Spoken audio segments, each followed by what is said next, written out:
un peu les introductions. Souvent, je me fais rigoler comme dans la salle parce que les artistes ont vraiment du talent. Je crois que les notaires étaient très contents parce que s'il y avait une grande sensibilisation concernant leur profession, certainement que beaucoup de clameurs allaient se taire. Voulez-vous fixer vos appareils et vous dépasser parce que je veux regarder ce qui est dans la salle.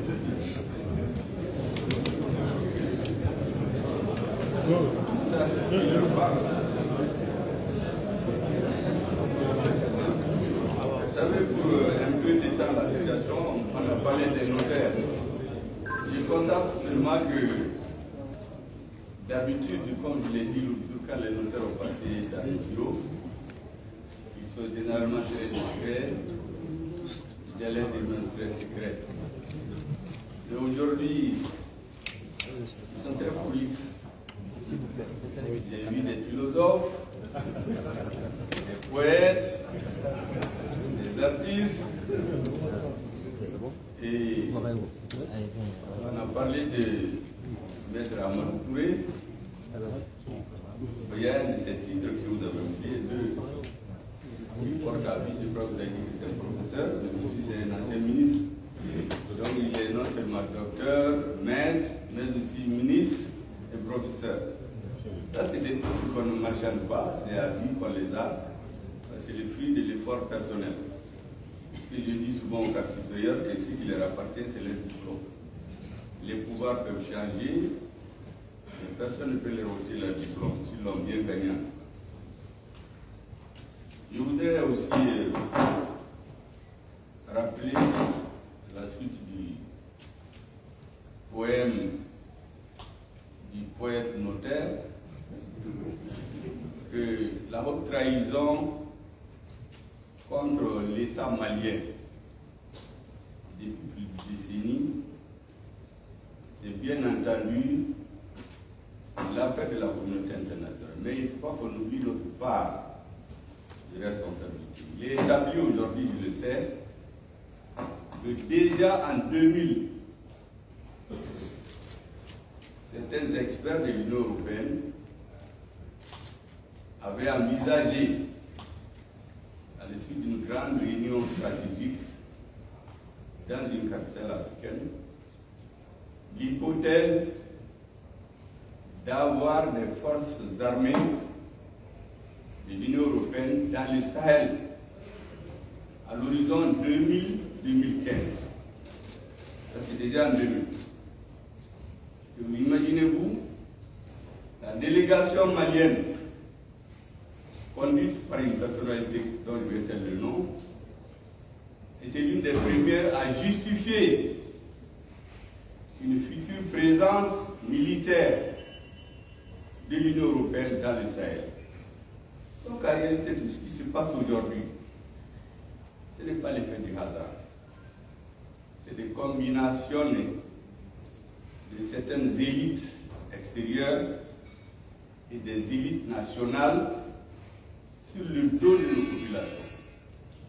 Il est donc bon, si vous ne le savez pas, que les dirigeants sachent que dans ce qui nous arrive, il y a une grande part de la communauté internationale, il y a aussi notre propre part. Parce que chaque fois qu'on ne pose pas les bonnes questions, on se trompe dans les solutions. Les difficultés des Africains sont certes issues d'une certaine instrumentalisation, mais certains citoyens africains sont responsables. Ceci dit, mesdames et messieurs, je ne veux pas citer tous les noms ici parce que je risque d'en oublier un. Les différents présentateurs en ont suffisamment cité. Donc, au risque de ne pas en oublier un, je vais me référer à ce que les poètes, les bâtonniers poètes, le président de la commission scientifique, le président de l'ordre des avocats, de l'ordre des notaires ont déjà cité. C'est suffisamment complet pour que je ne revienne pas là-dessus parce qu'il y a une information à ce que je vais Sauf à oublier certains qui vont avoir l'impression qu'ils ne sont pas importants. Or, dans cette salle, et hors de cette salle, tous ceux qui suivent cette cérémonie spécifiquement sont très importants pour la cause. Je voudrais cependant saluer de façon spécifique la présence massive des membres du gouvernement. Ils ont laissé leurs activités ce matin pour se consacrer à cette cérémonie, qui était fixée initialement à 9h après 10h. Donc vous imaginez que presque toute leur matinée est partie. Et je sais combien de dossiers ils ont. Je sais que certains vont travailler certainement dans la nuit. Je voudrais donc les saluer de façon spécifique pour s'être mobilisés massivement pour montrer toute l'importance que le gouvernement accorde à cette activité de refondation de la justice malienne. Et aussi montrer leur solidarité avec leurs collègues de la justice et leur soutien. Je voudrais donc les saluer pour cela. Mesdames et messieurs, c'est avec un grand plaisir que je prends la parole ce matin à l'occasion de cette cérémonie marquant l'ouverture du premier forum des États généraux du notariat malien.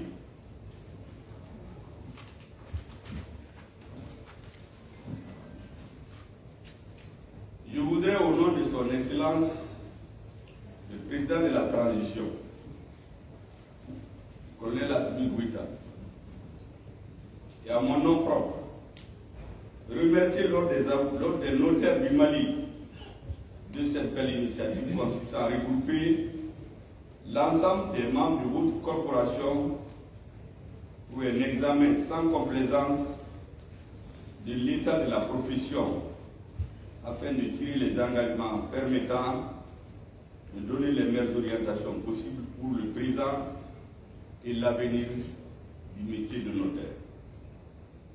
Tout en félicitant l'ordre des notaires pour cette belle et heureuse initiative, je voudrais louer hautement et apprécier la méthodologie et l'approche du ministre de la Justice et des Droits de l'Homme, garde des Sceaux, quant à l'objectif qu'il vise à travers l'organisation des États généraux pour chaque ordre professionnel avant la tenue d'un forum national permettant d'agréger les recommandations et les États généraux, des États généraux sectoriels et poser un diagnostic général sur l'ensemble du secteur.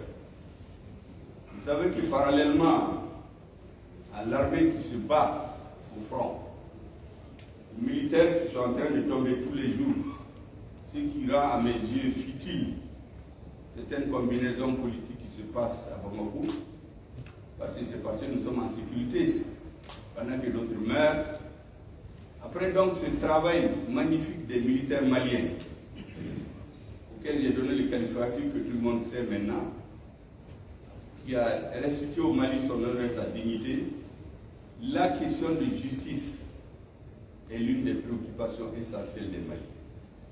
J'ai l'habitude de dire qu'un État, c'est la force et le droit. La force pour s'opposer à quiconque veut en imposer au reste de la société. Et le droit pour défendre les plus faibles, pour obliger à l'organisation de la société, ce qui contribue forcément à l'équilibre et à la paix sociale. Mesdames et messieurs, la tenue des États généraux du notariat malien, après celui de l'ordre des avocats les 26 et 27 juillet 2023, participe de nouvelles orientations de notre pays, issues des assises nationales de la refondation et aussi sous le leadership et les orientations du président de la transition visant à donner à notre pays de nouvelles assises solides dans tous les secteurs de la vie politique, économique, sociale et juridique afin de favoriser l'émergence d'un nouvel État à la hauteur des enjeux et des défis actuels et futurs pour le développement de notre pays. Aussi, face à l'évolution de l'environnement juridique, politique, économique et social, il appartient aux organisations professionnelles de veiller à une mise à niveau constante des normes et des règles qui gouvernent leur organisation et leur fonctionnement, mais aussi une réadaptation de leurs membres quant aux nouvelles exigences liées à la réforme, l'éthique et la déontologie. La profession de notaire, à l'instar des autres professions juridiques, n'échappe pas à la réalité au regard des mutations socio-économiques de notre pays, ainsi que le contexte lié notamment à la lutte contre le terrorisme, le financement du terrorisme, le blanchiment des capitaux, la spéculation foncière et l'insécurité juridique.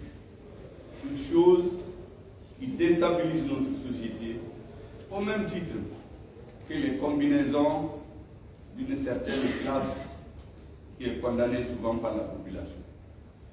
En réalité, tout ce qui amène des combinaisons pour noyauter la société, pour s'imposer à la société, que ce soit des politiques, des administrateurs, des militaires, en réalité, ils reposent leur action pour lui donner une forme, une couverture juridique, en s'appuyant sur les actes des acteurs du système judiciaire.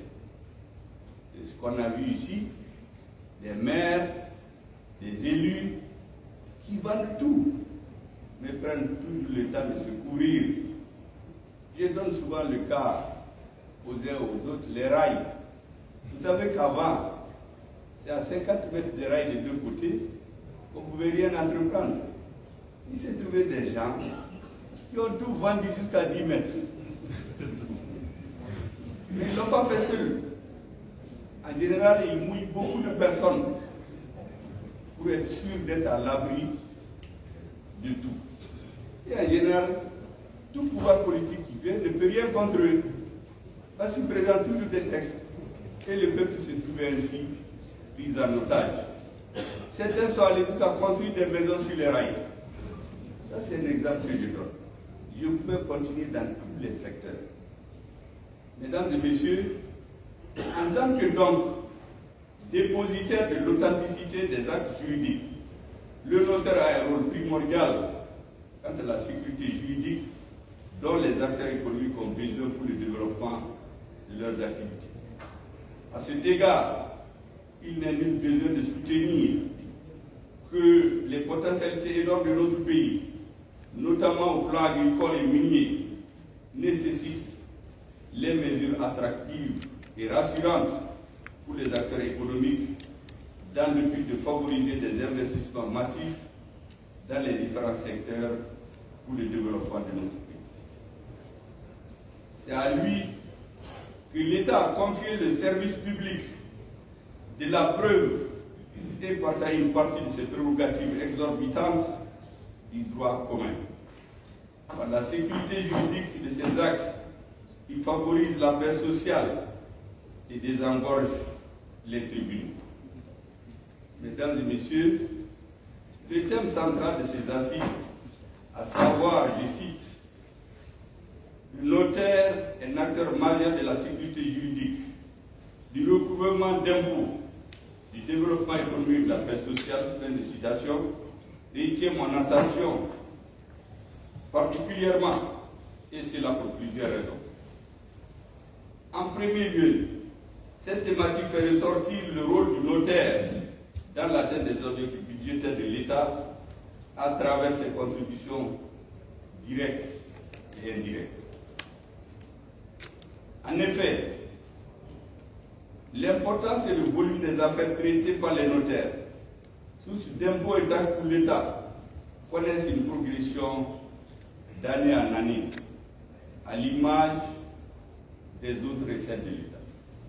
Cette contribution du notaire mérite d'être connue et soutenue par l'État dans une approche globale visant à encourager une économie de plus en plus formelle et sécurisée, offrant plus de visibilité, de traçabilité dans les transactions et les opérations à caractère économique.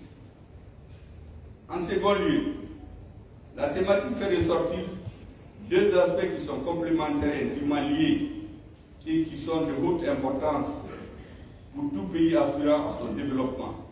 Il s'agit de la sécurité politique, de la sécurité juridique et du développement économique.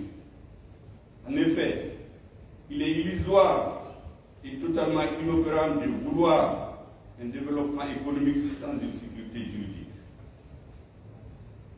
Tout en admettant que la sécurité juridique interpelle l'ensemble des acteurs judiciaires et juridiques, notamment les juges, les avocats, les huissiers commissaires de justice, les experts judiciaires, il me paraît indiqué de mettre un accent particulier sur le rôle du notaire qui, par les actes passés sous le sceau de l'authenticité, dont il est le dépositaire, favorise l'investissement et stimule la croissance économique, mais aussi contribue à la saine concurrence, aux ressources budgétaires de l'État et à la production de données pour une meilleure orientation des politiques publiques en matière économique. Enfin, mesdames et messieurs, en dernier lieu, je voudrais inciter sur le rôle du notaire en matière de paix et de sécurité du pays, pour la simple raison que par son contrôle sur les transactions qui se passent par les offices notariaux, il apporte un concours précieux dans la lutte contre le financement du terrorisme et d'autres formes de criminalité transnationale organisée. C'est la raison pour laquelle les offices notariaux occupent une place de choix dans le dispositif de contrôle pour une lutte contre certains maux qui minent notre pays, à savoir la corruption, l'enrichissement illicite, le blanchiment des capitaux, le terrorisme et le financement du terrorisme. Mesdames et messieurs, l'émergence d'une justice moderne, crédible et efficace, à laquelle les citoyens font confiance, passe inéluctablement par des réformes et des innovations, mais aussi par le changement qualitatif du comportement des acteurs de la justice dans tous ces secteurs. Afin d'atteindre cet objectif, il est du devoir de chaque corporation d'engager les mesures nécessaires avec le soutien du département de la justice. C'est ainsi que ce forum du notariat malien mérite tous les encouragements des plus hautes autorités de notre pays. Aussi, la pratique professionnelle dans certains pays de référence et les expériences de bonnes pratiques partagées à travers les rencontres internationales sont autant de sources d'inspiration pour insuffler une nouvelle dynamique à la profession et de la renforcer pour faire face aux défis actuels et futurs dans un environnement en perpétuelle évolution. Vous avez vu tout de suite, lorsque le président des notaires nous faisait un peu l'historique de la profession, il a parlé de la France de 1789. On a sorti toute cette période pour nous retrouver avec le premier notaire à l'île du Mali en 1974. Ça veut dire quoi? Ça veut dire qu'en plus, c'est ce qui est dit ici. Moi, j'invite de façon insistante les cadres maliens à regarder la réalité de notre pays. Ce que nous voyons ailleurs doit juste renforcer ce que nous voulons faire. Ce que nous regardons ailleurs ne doit pas servir de socle à ce que nous faisons. Ce que nous faisons doit correspondre aux nécessités vitales, politiques et historiques du moment dans notre société. Les pays que vous avez cités, ils ont une longue histoire, mais vous avez vu que c'est en 1789 qu'il s'est trouvé des dirigeants qui ont dit mais il faut faire ainsi, ainsi, ainsi. Donc la même chose chez nous. Il faut qu'on tienne compte des réalités existantes de notre société, renforcer, élargir, approfondir, densifier par les accords internationaux. les défis à relever en réponse à cette situation conduisent à se donner une feuille de route déterminant des indications claires quant aux objectifs à atteindre et aux actions à entreprendre. À ce titre, ce forum offre un cadre adéquat pour examiner l'état des lieux de la profession de notaire au Mali et déterminer des orientations appropriées pour le devenir et l'avenir de la profession.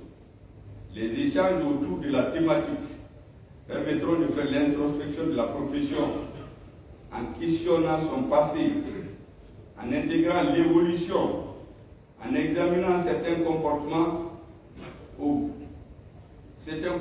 regard de la déontologie de la profession, mais aussi les difficultés de l'exercice du métier des perspectives. Ils aboutiront indubitablement à des recommandations à l'avenir sur l'avenir de la profession. Donc j'insiste encore, tout ce que nous apprenons d'ailleurs doit reposer sur la créativité intrinsèque dans nos pays. Moi j'ai fait l'Europe, vous savez, souvent que vous savez, en Russie, en Allemagne, en Suisse qui sont voisins de la France, chacun a ses réalités.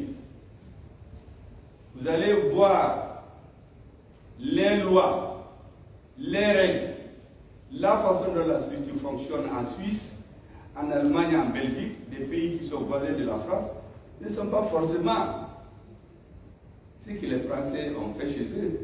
Et donc nous aussi, à partir du moment où nous voulons réformer, soyons plus créatifs. Regardons les réalités de notre société. Ne prenons pas juste ce qui est pris dans une certaine situation historique dans un pays donné pour l'enrichir et le renforcer. J'insiste sur cet aspect parce que dans tout ce que nous prenons comme décision, ça transparaît. Moi, je me bats tous les jours contre ça, mais c'est très très difficile. Parce que le cerveau a été travaillé. Tout ce qu'on fait, on se réfère à ce qui se fait en France. Alors que les pays qui sont voisins de la France, ils se réfèrent aux réalités de leur pays pour le faire. Si vous lisez le droit pénal dans ces pays, tout ce que nous disons là, c'est autre chose, conformément à la réalité. Et donc nous sommes dans une nouvelle dynamique de refondation de l'État du Mali. Entre parenthèses, d'ailleurs, j'ai appris que le président français aussi a créé un comité de refondation de la France. Ça m'a fait rire un moment. Parce que au début, tout se moquait du mot refondation. Certains nous disaient, mais qu'est-ce que ça veut dire? Maintenant, c'est tellement bien compris. Et ceux qui disaient que ça avait déjà fait, eux-mêmes sont en train de tout faire. C'est dire tout l'intérêt que nous attachons à cette rencontre, qui se veut un espace d'échange sur toutes les dimensions de la profession de notaire. Un moment de capitalisation des expertises et de partage d'expériences, mais aussi et surtout de réflexion, au fait de poser des solutions cohérentes, holistiques, inclusives, efficientes et efficaces. Mesdames et messieurs, après les assises nationales de la refondation, dont certains n'avaient pas compris la pertinence au début, il a fallu beaucoup de persévérance pour que ces assises aient lieu. Je me rappelle quelqu'un qui me disait, mais ces histoires d'assises-là, vous dites que les conclusions vont être obligatoires. Mais qu'est-ce que ça veut dire? Mais je l'ai vu il y a quelques mois, il me dit, non, vous n'avez pas besoin de m'expliquer, j'ai compris déjà. Parce qu'aujourd'hui, quel que soit le dirigeant de la société, quels que soient les Maliens de bonne foi, quand ils commencent à parler de l'avenir du Mali, ils parlent des assises de la refondation. Parce que les assises, c'était quoi? C'était ceux qui ont mené le mouvement social et politique. C'était les militaires qui étaient au front, abandonnés à eux-mêmes, chagrinés, qui ne savaient pas que faire, et la grande majorité des Maliens. C'est ces trois composantes qui se sont retrouvées pour redéfinir ensemble ce qui doit être l'avenir du Mali et par quel moyen il fallait passer. C'est ça les résolutions des assises nationales de la refondation. Donc, ces assises tenues en décembre 2021 et dans le sillage de la mise en œuvre des recommandations prioritaires, les solutions qui sortiront de votre forum serviront de lanterne pour nous. Car, comme je l'ai souvent l'habitude de le dire, je l'ai répété, je l'ai dit souvent au ministre, dans un pays, vous avez Dieu, vous avez le peuple et les lois. On ne fait pas ce qu'on veut dans un pays. Vous savez la fragilité des États africains. C'est que ceux qui sont au sommet font ce qu'ils veulent. Et dès qu'on les déstabilise, tout l'édifice est déstabilisé. Mais dans les pays dits démocratiques, là, vous verrez même quand vous êtes président, vous êtes premier ministre, vous êtes dans le gouvernement, vous ne faites pas ce que vous voulez. Si vous faites ce que vous voulez contre la société, c'est les lois, les règles que le peuple a définies qui vont vous attraper. Vous avez un président qu'on a jugé dans un pays, il a échappé de justesse d'ailleurs. Ces pays sont stables parce qu'un individu ne fait pas ce qu'il veut. Il y a les lois que le peuple a édictées qui s'imposent à tout le monde. Donc le rôle des dirigeants, c'est de mettre en œuvre ces lois et non pas imposer leur volonté. C'est pour cela qu'il est très important que tout ce que nous faisons, dans tout ce que nous faisons, nous devions le faire sous le prisme de la justice sociale. Votre profession, mesdames et messieurs, est noble et contribue à la paix sociale et donc à la lutte contre l'injustice. Nous devions être exclusivement au service du peuple, car les dirigeants passent et les peuples restent. Ils sont permanents. Je le rappelle souvent dans mes discours par rapport aux dirigeants qui se hasardent à prendre des instructions ailleurs pour sanctionner leurs frères africains. Je rappelle à beaucoup que ces dirigeants vont passer, mais les peuples restent. Je dis souvent aux gens, les Maliens du sud de la côte du Mali, mais c'est leurs frères qui sont au nord de la Côte d'Ivoire. Si les dirigeants de la Côte d'Ivoire et du Mali sont en incompréhension, en bagarre à un certain moment, ils vont passer, mais les peuples là vont rester. C'est pourquoi ceux qui doivent voir loin doivent regarder cela, les intérêts de la population. Mesdames et messieurs, le président de la transition d'ailleurs nous rappelle souvent que le centre de gravité de la gouvernance de la transition doit être le peuple. Faisant en sorte que chacun de nous, à son niveau de responsabilité, puisse avoir comme credo le peuple comme le centre de gravité et le respect des lois comme boussole. Au regard des qualités des personnes présentes à cette rencontre, nous fondons beaucoup d'espoir d'aboutir à des recommandations pertinentes et réalistes au profit de la population, permettant la mise en œuvre d'actions concrètes à court, moyen et long terme sur le devenir de la profession de notaire.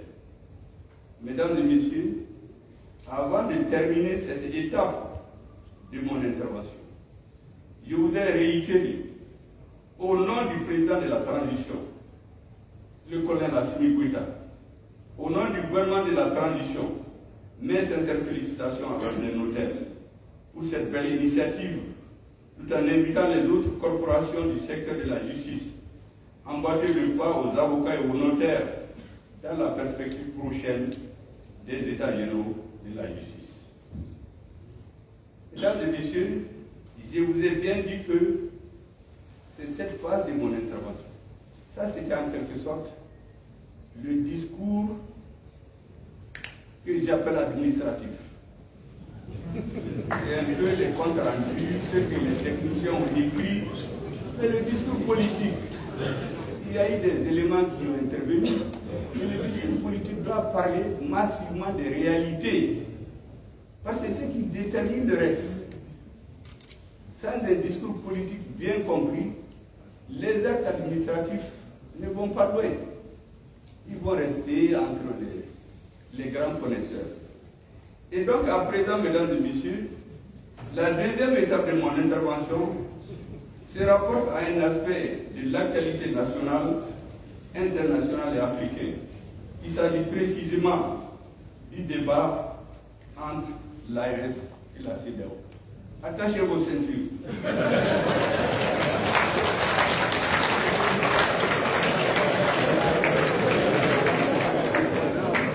Jusqu'ici, nous étions en vol automatique. Maintenant, nous rentrons dans des zones de turbulence.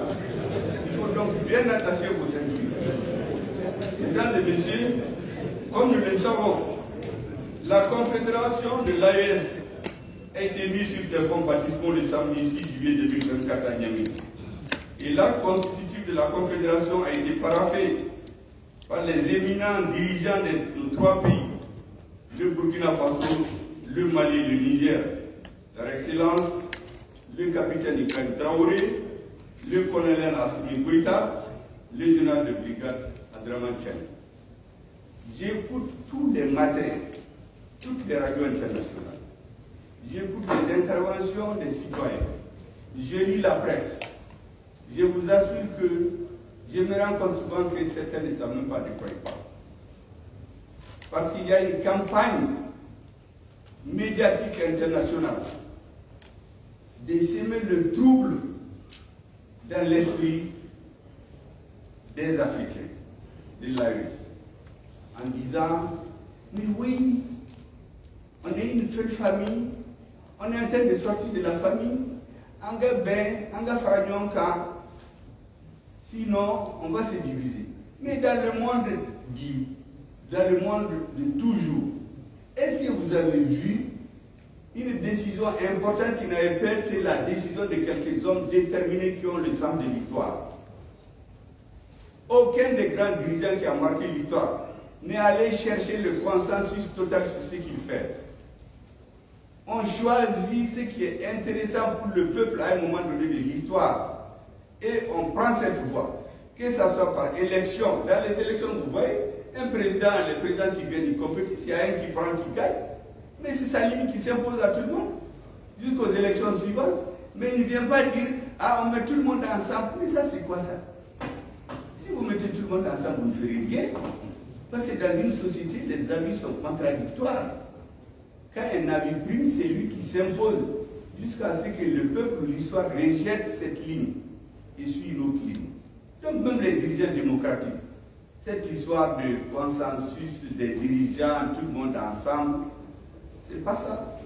Les grands pays, si vous les regardez, à chaque étape de leur histoire, les dirigeants choisissent une voie, ils l'expliquent au peuple et ils avancent. Si c'est à travers des élections, si ça ne marche pas, on les enlève. Si c'est d'autres voies, on trouve les moyens de les enlever. Mais ils ne viennent pas s'asseoir pour dire que tant qu'ils n'ont pas l'assentiment de tout le monde, ils ne vont jamais avancer. Ça n'existe pas. Et ces pays où on a inventé le terme clivant, parce que moi je sais que ça a été élaboré ailleurs et mis dans la bouche de certains, mais chez eux, ils sont clivants. Chez eux, les dirigeants font ce qu'ils ont dit au peuple, avec quoi d'autres n'étaient pas d'accord, jusqu'à ce qu'ils réussissent ou ils échouent. Et donc les dirigeants de l'AES ont fait un choix au nom de leur peuple. Notre rôle, c'est de l'expliquer à nos peuples, convaincre de la justesse de notre choix, et espérer que l'histoire nous donne raison. Et je suis sûr qu'on aura raison. Si l'histoire montrera le contraire, les peuples tireront les conclusions. C'est pour cela que lorsque j'écoute tous ces discours, je me dis, mais il faut quand même donner quelques éclaircissements aux uns et aux autres. Les dirigeants maliens, burkinabés, Niger, ne se sont pas levés comme ça pour quitter les casernes, venir dire qu'ils sont au pouvoir. Mais au Mali, on n'a plus de pays. Les 80% de notre pays est occupé par les terroristes. Ce n'est que dans la capitale qu'on voyage, on suit des meetings, on fait des caravanes, mais ailleurs, il n'y avait rien. Moi, depuis 2014, je ne peux pas aller dans mon village. Il y a des chefs de parti qui demandent des élections, mais ils ne peuvent pas aller chez eux, faire des élections. Mais le peuple a dit que ça suffit. Il a manifesté pendant des mois. Et l'armée malienne est venue délivrer le peuple malien. Donc les militaires maliens ne se sont pas levés, quitté le front et venus prendre le pouvoir. Ça, c'est le Mali. Au Burkina, c'est une autre réalité. Là-bas, le système démocratique marchait. On a fait des élections. Il y a un président qui est là, une assemblée n'a tout fonctionné. Mais c'est l'insécurité encore. Les citoyens ne vivaient pas. Finalement, ils se sont révoltés. Donc c'est le résultat d'une insurrection militaire qui a mis fin à ce qu'ils appellent le régime démocratique. Au Niger, C'est l'illustration la plus éclatante où vous aviez un président qui dit à son armée, il ne faut pas vous battre, vous êtes trop faible, vos adversaires sont plus forts que vous. Mais en période de guerre, ça c'est l'intelligence avec l'ennemi. Ça c'était le Niger. On tuait les gens par milliers. On ne pouvait pas même pas manifester. Vous vous rappelez quand Barkhane a quitté ici, les Nigériens qui ont voulu dire non. Mais le meneur de la contestation, on l'a tué, on l'a brûlé dans sa voiture, personne n'en parle jusqu'aujourd'hui. On a terrorisé les Nigériens. Ils étaient obligés d'être cloîtrés chez eux. Vous sortez votre tête, on fracasse. On continue à tuer les militaires. La population était désarmée. Donc les militaires nigériens ne se sont pas levés du jour au lendemain pour venir au pouvoir. C'est pour délivrer ce peuple-là qui ne pouvait plus parler, qui ne pouvait plus agir. Et donc nos présidents, ils ne sont pas, entre parenthèses, démocratiquement élus, avec souvent des pourcentages qui font honte, mais ils sont le produit de la volonté populaire, des souffrances de leur peuple et de leurs exigences. C'est pour cela que, lorsque le 7 juillet 2024, le 6 juillet s'est tenu sur les fonds baptismaux la Confédération de l'AES, nous avons vu dès le 7 juillet s'est tenue à Abuja une réunion de la CEDEAO qui avait à son ordre du jour, entre autres, la question du retrait de cette institution des 3 pays constituant la Confédération de l'AES. Mais à l'issue de ce sommet, la CEDEAO a pris certaines décisions sur ce sujet. D'abord, je constate que la Confédération de l'AES a confirmé le retrait définitif des 3 pays membres de la CEDEAO. Mais la CEDEAO, en réponse, ne s'est pas posé la question. Pourquoi ils sont partis? Elle est restée dans les anciennes méthodes. Des sanctions, le bâton, on menace de sanctions. Mais on a fait ça contre le Mali, ça a échoué. On a fait contre le Burkina, ça a échoué. On a fait contre le Niger, ça a échoué. Mais pourquoi on ne change pas? Les êtres vivants ont une caractéristique, c'est leur capacité de tirer des leçons de ce qui arrive. Comment une organisation des peuples, disons, moi je ne crois pas que c'est les peuples, des dirigeants, ne tirent pas les leçons de ce qui s'est passé. Au moins on devait s'asseoir. On a fait ça contre le Mali, quel a été le résultat? Ainsi de suite. Qu'est-ce qu'on fait maintenant? Non, on vient des mêmes méthodes, les sanctions, les menaces, les punitions, les menaces de punition contre nos pays. Et le ridicule, c'est que le représentant de l'Union africaine, un fonctionnaire recruté sur appel d'offres, est allé donner une appréciation sur les choix des peuples des 3 pays. Un fonctionnaire payé sur ça, on peut le renvoyer à tout moment. Il n'est pas élu. Il va condamner le Niger, le Burkina et le Mali. Mais ce n'est pas la première fois. Vous vous rappelez quand au Mali il y a eu le changement de régime? C'était un fonctionnaire de la CEDEAO, avant la conférence des chefs d'État, qui a décidé de sanctionner le Mali. Mais pourquoi les Africains ne retiennent pas la moindre des choses, des leçons qu'ils ont apprises? Mais cette organisation, c'est très clair que c'est la conférence des chefs d'État qui prend une décision. Mais pourquoi un fonctionnaire va prendre des décisions? Bon, voici le problème des Africains. Dès que quelqu'un est dans un poste de responsabilité, il croit qu'il va faire ce qu'il veut. Or, il faut faire ce que la loi a dit. Donc, ce que ce fonctionnaire de l'Union africaine a fait, ce n'était pas la première fois. Heureusement d'ailleurs que le même jour, nos vaillants et brillants ministres des Affaires étrangères lui ont donné un coup de poing, au point qu'on n'en parle même plus, je ne sais même pas où est-ce qu'il est actuellement. Parce qu'on a demandé à l'Union africaine carrément de tirer les leçons, parce que ce monsieur est venu se mêler de ce qui ne le concerne pas. Il a outrepassé ses missions. Il n'a pas comme mission d'aller donner une appréciation sur une décision politique d'un peuple souverain. Les gens ont l'impression d'oublier ça. Mesdames et messieurs, la Confédération de l'AES est le résultat d'un retrait simultané des 3 pays de la CEDEAO à travers la déclaration du 28 janvier 2024, qui est elle-même le produit d'une maturation.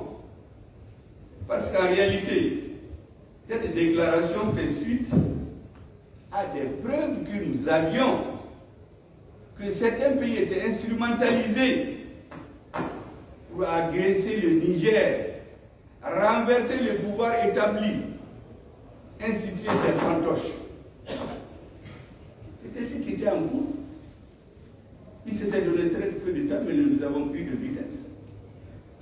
Le Mali a tout de suite, avec nos frères et amis du Burkina, s'est joué au Niger et nous avons décidé de sortir de cette organisation où on ne respecte plus les lois.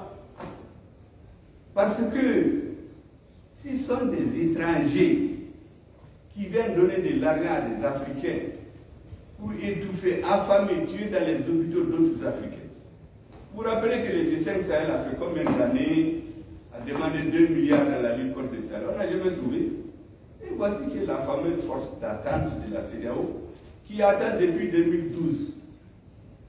Parce qu'elle a été créée, annoncée, disons, à l'occasion de l'investiture du président Macky Sall en 2012. La force d'attente. Ils avaient dit en ce moment que c'était 5000 hommes. À cette réunion, le ministre des Affaires étrangères français a surgi, donne ses sous, pour dire au président que non, 5000 hommes c'est trop, par rapport à juste 500 bandits au nord du Mali. Mais quelle est son affaire? Et nous nous prenons, comme je dis, un marteau, un éventail, un pilon, pour écraser une mouche parasite. Quelle est son affaire? Et depuis 2012, cette malheureuse force d'attente, elle est en train d'attendre. Et c'est l'autre jour qu'on a dit qu'on lui a trouvé 3 milliards pour aller attaquer le Niger. 3 milliards qui viendraient de l'étranger. Donc l'étranger sort l'argent, on finance, on met le couteau dans la main d'un Africain qui va poignarder son frère. Mais nous avons appris à lire l'histoire. Parce que la différence entre l'homme et les autres êtres vivants, c'est qu'il tire les leçons, il analyse. Le grand philosophe a dit que celui qui ne tire pas les leçons de l'histoire, ou qui ne connaît pas l'histoire, est appelé à la répéter. Et nous avons regardé ces dernières années, qu'est-ce qui est arrivé chez nous? Mais celui qui ne peut pas tirer les leçons, vous avez une force d'attaque qui attend depuis 2012. Et vous ne pouvez pas tirer les leçons pour dire que cette force d'attaque-là, elle ne vaut rien. Elle ne peut rien faire. Vous venez faire les bagabagas contre le Niger encore, que cette force d'attaque va se lever, et quelqu'un va vous donner 3 milliards. Mais nous avons dit très clairement à ceux qui étaient des battants en guerre, nous les avons mis en garde. J'ai utilisé la boutade, c'est pas comme ça qu'on a parlé bien sûr, mais j'ai utilisé la boutade en disant que nous avons été très clairs. Celui qui touche à un cheveu du Niger, nous allons lui raser la tête. Parce qu'après le Niger, c'est le Burkina, après le Burkina, c'est le Mali. Nous savons ce qu'ils préparent, qu'ils font de la stratégie en faisant croire que c'est le Niger parce qu'il les croit plus faible. Comme tout le monde a peur du Mali, nous les avons tous chassés de chez nous. Donc ils veulent nous encercler. Et donc on s'est mis ensemble. On leur a dit que celui qui touche le Niger, il va voir. Et qu'est-ce qu'ils ont fait? Ils se sont tués. Cette force a continué à attendre. Jusqu'à présent, elle attend d'ailleurs. Et puis, un jour, le 30 juillet, ils se réunissent. Qui est sa force d'attente est prête. Ils vont venir tomber sur le Niger. Mais le 31, nous avons fait une déclaration commune pour être très clair. C'est là-bas qu'on a décidé que celui qui touche le Burkina cette fois, le Niger cette fois-ci-là, il touche nos 3 pays. Les frères se sont donné la main pour faire face à l'adversité et à celui qui se laisse instrumentaliser par des forces étrangères. Parce que cette partie de l'histoire, on l'oublie. Les gens pensent que Assimi Goïta, Dramane Chani et Traoré se sont retrouvés au Niger, ils ont décidé qu'on sorte. Mais il y a un processus. Donc le 30 juillet, ils ont décidé qu'ils vont tomber sur le Niger. Le 31 juillet, nous leur avons dit que si vous tombez sur le Niger, nous considérons que c'est un acte d'agression contre tous nos pays. Et déjà le 23 septembre, vous vous rappelez, à la tribune des Nations Unies, à la 78e session, lorsque le ministre des Affaires étrangères du Niger a été empêché de rentrer pour s'exprimer, le ministre des Affaires étrangères du Mali a pris les choses en charge et nous avons parlé au nom de nos deux pays. Il a parlé brillamment au nom du Mali et du Niger. Beaucoup semblent oublier cela parce que le 7 septembre, je voulais vous rappeler, il y a eu l'attaque du bateau de Tombouctou, plusieurs centaines de morts. Est-ce que vous savez que la CEDEAO a tenu un sommet après? Ils n'en ont même pas fait cas. Même une scène de lettre de condoléances au président du Mali. Un pays s'est opposé aux Nations Unies. Donc ça veut dire que les Maliens peuvent mourir. Ce n'est pas leur affaire. Mais nous avons pris ainsi de la jugeote. Si vous ne prenez pas au sérieux, mais nous on se défend. Des centaines de Maliens meurent. La CEDEAO se réunit. Elle ne fait même pas cas de ça. À l'ONU, on ne fait même pas cas de ça. Et comment vous pouvez comprendre ces comportements? On ne peut pas continuer à accepter des choses comme ça. Mais il se trouve qu'en ce moment, nous avions le plan pour prendre Kidal.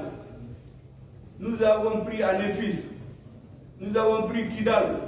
Nous avons chassé toutes ces forces maléfiques qui étaient chez nous en train de nous tromper. Takuba, G5 Sahel, Barkhane, MINUSMA, que sais-je encore, EITM, ECAB, qui viennent former nos militaires, et on ne donne pas des balles aux militaires. Nos pays ne donnent pas d'armes létales. Mais ce n'est pas les mêmes qui disent qu'ils vont donner des armes létales pour tomber sur le Niger. Ce n'est pas les mêmes qui envoient des instructeurs dans un pays européen de l'Est avec des armes létales. Mais les gens pensent que nous, on ne réfléchit pas. Mais on compare tous les jours que Dieu fait. Et on s'est rendu compte que notre destin doit être pris en main par nous-mêmes et nos peuples. Personne d'autre ne le fera. Parce que lorsque vous avez à la tête des États des gens qui ont décidé d'être des agents d'exécution des décisions politiques des pays extra-africains, nous ne pouvions pas continuer à accepter cela. Et, mesdames et messieurs, lorsque le 14 novembre, nous avons pris Kidal, après 13 ans d'occupation, la CEDEAO n'a rien dit. Pour eux, c'était un événement. Et peut-être depuis 13 ans, l'État malien a été obligé d'être chassé de Kidal. Et pourtant, quand ces forces arrivaient à Kidal, il nous avait dit, vous vous rappelez du fameux discours de François Hollande, la force Serval va au Mali pour premièrement détruire détruire les terroristes. Deuxièmement, imposer l'autorité de l'État sur l'ensemble du territoire. Troisièmement, appliquer les résolutions des Nations Unies. Mais qu'est-ce que nous avons constaté depuis 2013? Les terroristes qui étaient confinés au nord du Mali, à plus de 80% du Mali. Les terroristes qui n'étaient pas au Burkina ou au Niger, où nous avions des présidents qui pensaient que c'est en se mettant au service d'autres contre le Mali que leur pouvoir va durer, c'est établi dans ces pays. Les terroristes allaient frapper à Grand Bassam. Les terroristes à partir de 2019 s'est installé au nord du Bénin et du Togo. Mais donc la première version c'était du mensonge. Parce que vous savez, les Africains, le problème que les Européens ont utilisé les mentalités. Un Africain, ils ont deux comportements vis-à-vis de lui. Ils le caressent dans le sens du poil pour le flatter devant les gens, comme un gros bébé. Et quand ils sont seuls, on le menace pour qu'il accepte. C'est les deux méthodes qu'ils utilisent.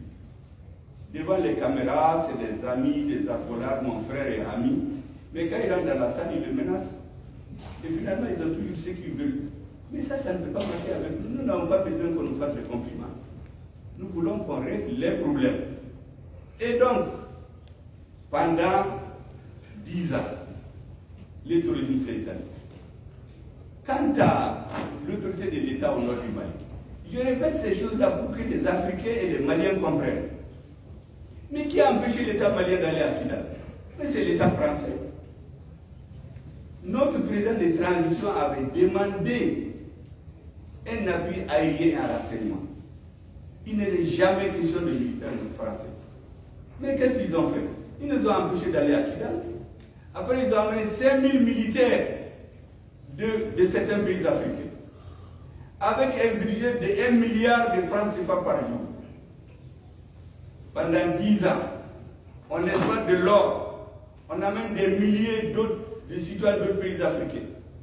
À Kidal, à Gao, de l'or. Où va l'or? Personne ne sait. Mais il y a une petite partie qui vient alimenter l'oligarchie à Bamako, composée de politiciens, de juges, de militaires, tous ceux qui ont de l'influence pour nous maintenir dans l'esclavage. Jusqu'au jour où Dieu a délivré le peuple malien, ils ont été chassés. Est-ce que vous savez qu'il y avait des gens qui ont 96 millions de francs CFA par jour, par mois disons, dans l'exploitation de l'or, ceux qui se sont mis à leur service? Ça, c'est la petite quantité qu'on donne à ces vallées-là. Mais le reste va, on sait où. C'est pourquoi il y a des pays où on ne produit même pas de l'or, mais qui ont des milliers de tonnes d'or dans leur trésor. Mais nous, on lit tout ça. Aucune route, aucun puits pendant 10 ans au nord. Toutes les populations sont parties. Tous ceux qui peuvent faire les affaires économiques, les hommes d'affaires, assassinats ciblés, pour créer un vide. Et on dénigre les militaires. Moi, j'ai écouté des généraux se moquer de nos militaires. Ah, les militaires. Et puis, il y a des hommes politiques aussi qui les remboîtent le pas. Il y a des hommes politiques ici qui disent: ah oui, au Mali, il n'y a pas de militaires. Ils ne sont bons que pour les défiler, les coups d'État. Dès que tu tires, ils fuient. Et j'entends des généraux d'islam: non, non, non. Même les véhicules qu'on leur donne, ils les vendent. Ils enlèvent le moteur, ils enlèvent les pneus. Pour décourager les Maliens. Pour amener chez eux, cultiver chez nous le rejet du militaire. Heureusement, comme j'ai dit, notre peuple a été délivré. Notre armée nous a restitué notre dignité et notre honneur. Mais ce sont les mêmes militaires, les mêmes terroristes renforcés d'ailleurs. Pourquoi on a pris Anefis? Pourquoi on a pris Ber? Pourquoi on a pris Kidal? Parce qu'il y a une prise de conscience. Et c'est pour cela que vous aurez compris, moi, depuis des mois, je fais ce qui nous est confié, parce que le président dit Bleki là. Nous, on parle pour éveiller les consciences.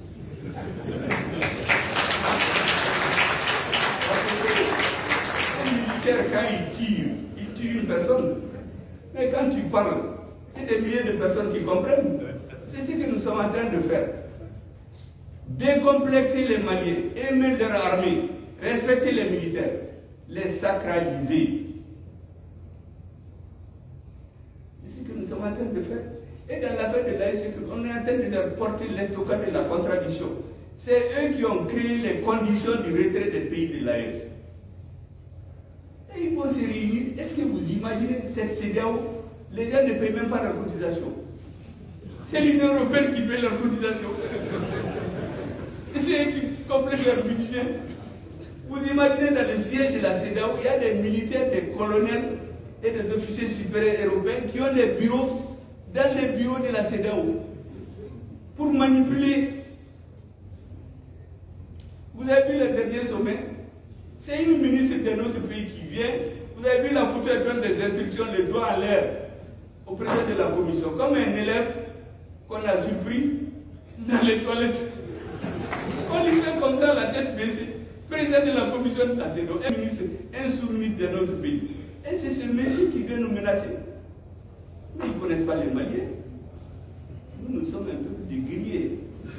On a renvoyé les Français. Et tous les présidents qui se sont attaqués au Mali en Afrique, ils ont tous mal fini.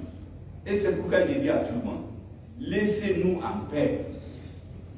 Nous réglons nos problèmes, réglez vos problèmes. Mais tout État, tout dirigeant qui va s'attaquer au Mali, utiliser le Mali comme commerce pour rester au pouvoir, Dieu va le sanctionner. Je peux en citer pour des raisons diplomatiques, je ne vais rien dire. Mais ceux qui s'acharnent contre nous, qui savent ce qui les attend, on ne mettra pas de bases étrangères chez nous. Depuis le président Modibo Keïta, il a chassé les bases étrangères. Moussa Traoré les a éloignés. ATT est venu, ils ont tout fait parce qu'ils se disent que c'est un homme qui peut manipuler. ATT a refusé. Quand ils ont installé la base, comment ils l'appellent, au Burkina, en 2019, je ne sais pas, il a un nom, c'est une base secrète. Comme aujourd'hui, ils ont caché ça à la population et aux médias. Cette base est restée jusqu'à récemment. Quand le pouvoir qui l'a mené est parti sur cette base-là est tombé. Pendant cette période, ils ont voulu installer une base au Mali. ATT leur a dit non. L'armée malienne ne va jamais accepter ça. Donc c'est dans notre ADN. Et qu'est-ce qu'ils ont fait? Ils ont instrumentalisé des terroristes pour obliger notre président de transition à leur faire appel. Mais même là, il a mis une nuance. Il a dit appui aérien et renseignement. Il ne leur a jamais dit de venir s'installer chez nous. Mais ils sont venus. Est-ce que vous savez que même cette lettre qu'ils ont fait écrire à notre président, parce que c'est leur ambassadeur qui a fait le débat et vient faire signer, quand on l'a cherché, il n'y en avait pas dans les archives au Mali. Pour trouver ça, on a été sur le site internet de leurs institutions. C'est là-bas qu'on a trouvé la copie de la lettre du président par intérim du Mali, qui appelle l'opération Serval. Mais vous croyez que ça peut continuer? Le Mali, le Niger, le Burkina, nous avons décidé que nous n'allions plus continuer à faire comme le passé. Et c'est pour cela que vous avez vu l'AES, qui est des organes très légers. On n'a pas créé une bureaucratie, on va mettre des agents qu'on va corrompre. C'est de façon tournante. Il n'y a pas une structure où on va placer des sièges, faire des luttes pour placer des cousins, des parents, des affidés pour vendre l'Afrique. Mais j'étais là-bas. Je vous ai dit qu'à la CEDEAO, mais est-ce que vous avez vu un sommet de l'Union européenne ou de ces pays où des Africains sont dans la salle? Mais ces gens-là, dans toutes les réunions, c'est des gens des autres pays qui sont dans la salle. On les manipule dans les couloirs. Les militaires qu'on envoie là-bas, on les manipule. En réalité, on dit que c'est, mais ils sont au service de ces pays. Sinon, qu'est-ce qu'un militaire de l'Union européenne va venir faire dans les bâtiments de la CEDEAO? Qu'est-ce qu'il vient faire là? Mais nous savons ce qu'il fait. Nous connaissons son nom. Je ne veux pas le dire seulement pour des raisons que vous comprenez. Nous savons de quel pays il vient. Les gens avec lesquels ils sont en contact, et là-bas et ici, on le sait. Mais il faut que les gens arrêtent. Il faut que les Africains tirent les leçons de ce qui est arrivé ici et là. Vous savez, la polémique qu'il y a aujourd'hui entre un président de l'AES et certains pays par rapport à un président de l'AES et le Niger, disons, et certains pays par rapport aux bases secrètes. Les bases secrètes là, personne ne les a jamais reconnues. Est-ce que vous avez jamais entendu un pays dire ah oui, je reconnais qu'il y a des bases secrètes chez nous? Généralement, quand les surprend la main dans le sac, ils ont des attitudes. Le pays se taise en attendant que la tempête passe. Mais ils se lèvent le verbe très haut pour faire des dénégations. Ah, des journalistes étrangers peuvent venir enquêter. Mais ceux qui l'ont dit, des journalistes étrangers ont été enquêtés l'autre jour, ils ont caché. Oui, j'ai oublié la base du Burkina, c'était la base Sabre, en 2019. Mais on a caché ça même au peuple burkinabé. C'est une base secrète. Ils ont voulu la mettre au Mali, ATT a refusé. Le président qui était là-bas pensait qu'en faisant leur jeu, ça lui permet de durer au pouvoir. Et après, le peuple burkinabé s'est soulevé, on l'a fait partout. Les bases secrètes, c'est pour ça que ça s'appelle secret. Ils ne les reconnaissent jamais. C'est de cette base-là qu'ils avaient prévu de tomber sur le Niger, renverser le régime. C'est pour cela que le 28 janvier, nous nous sommes retrouvés. On a dit qu'on quitte cette maléfique organisation pour qu'on ne se serve pas de ces textes pour nous brimer. Mais ces aspects, on les oublie. Comme si les présidents ont pris leur avion, ils ont été à Niamey, ils ont dit, bon, on crée l'AES. Ou ceux qui disent, mais qu'est-ce qu'on va devenir? Mais nos peuples ont existé avant la CEDEAO. Ça me rappelle exactement quand on chassait la MINUSMA d'ici.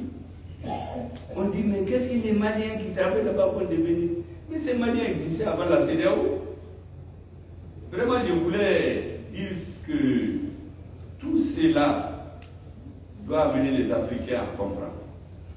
Notre destin doit dépendre exclusivement de nous, de nos peuples, de nos dirigeants. Et je termine par une dernière mise en garde. Je l'ai dit, je le répète. Je ne veux pas jurer, mais je suis sûr, tous les pays, tous les dirigeants, qu'ils soient africains ou ailleurs, qui se mettent dans des complots contre notre peuple, ils vont payer ça. L'agenda de Dieu est différent de celui des hommes. Il y en a qui vont perdre les élections, ils vont fuir le lendemain, on a vu ici. Dès le lendemain, ils ont fui. Pourtant, ils ont tout fait. Emprisonner 1000 personnes, tuer 60 personnes, emprisonner des avocats, violer toutes les lois pour pouvoir éliminer un adversaire politique. On dit que c'est la démocratie. La démocratie, c'est les lois. Lorsqu'on utilise tout ça, les noms de personnes, si c'était dans un régime militaire qui a eu 60 morts d'un coup, ils allaient dire, mais ça c'est la dictature militaire. On est en train de tuer la population. Mais ceux qui sont morts dans ce pays-là, ce n'est pas des citoyens. Mais on dit que le président est démocrate. Ou on fait un coup d'État au Niger, on dit qu'on va faire une réunion de défense à Paris. Et quelques jours après, il y a un coup d'État dans un pays africain. Ils disent non, on va suivre ce qui va se passer là-bas. Et puis quelques jours après, le ministre des Affaires étrangères de l'Union européenne, Joseph Borrell, il réunit les ministres de la Défense et des Affaires étrangères de l'Union européenne à Toledo, en Espagne. Il les réunit, attention, en Afrique, là, nous avons des intérêts. Il faut qu'on cherche à les comprendre. Il dit, ah bon, quand tu te réveilles à 14h, nous on est sur pied depuis 6h, tu viens nous apprendre maintenant. Bon, est-ce que les Africains, il n'est pas temps que nous comprenions cela, que les peuples comprennent cela?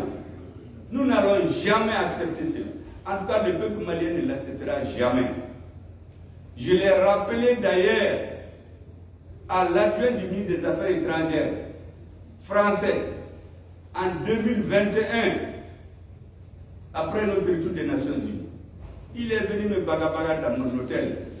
Quand il a fini son bagabaga là, il a dit, mais allez-y réviser vos cours d'histoire. Il y a des pays que vos arrière-grands-parents ont colonisé en 6 mois, en 1 an. Mais pour coloniser les territoires maliens actuels, vos arrière-grands-parents ont mis 38 ans de guerre entre 1878 à Sabousri et 1916 à Ménaka. 38 ans de guerre.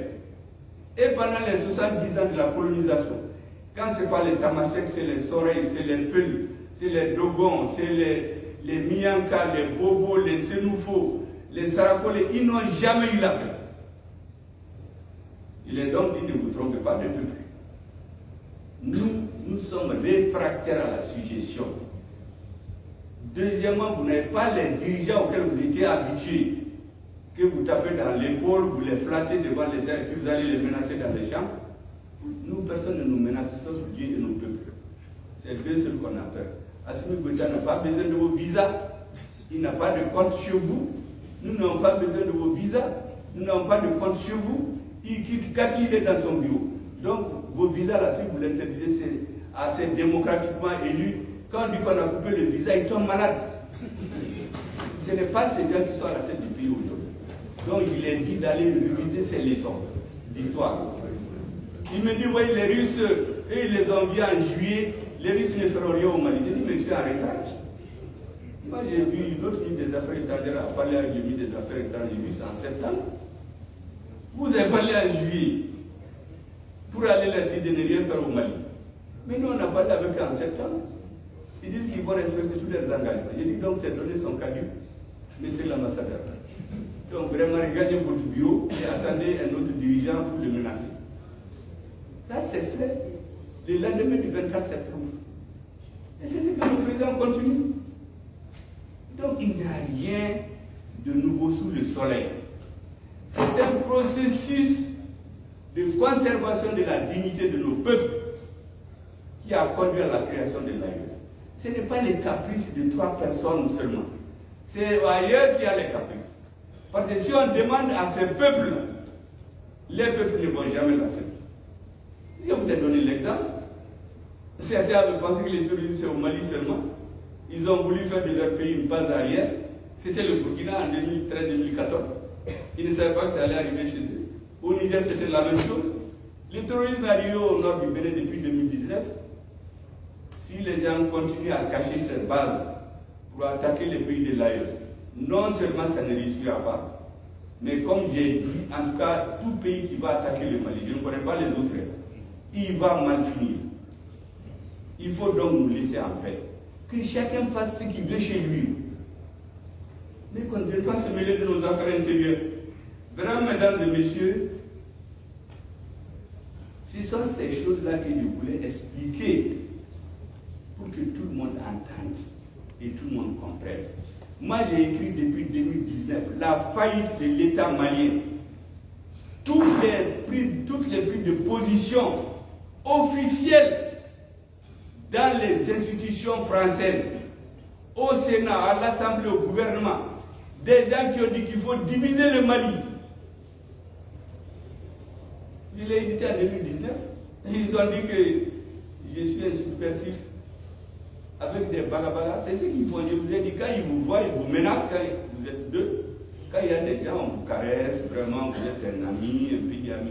Nous, ça ne marche pas chez nous. Hein. On regarde les faits. D'après Lénine, en russe, on dit fakti ou priami. Ça veut dire que les faits sont têtus.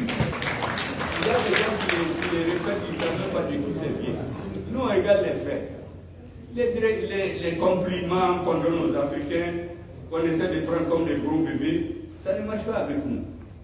Voici les messages, mesdames et messieurs, que je voulais vous délivrer et vous dire que les Maliens comptent sur la réforme de la justice, en même temps ce que l'armée est en train de faire. Parce que les militaires ont accompli près de 80% de leur travail.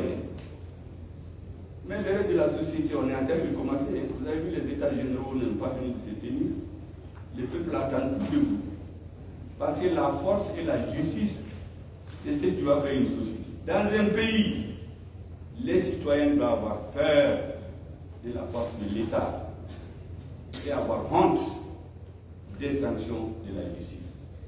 Sur ce, mesdames et messieurs, je déclare solennellement ouverte la cérémonie des États généraux du notariat du Mali. Merci beaucoup.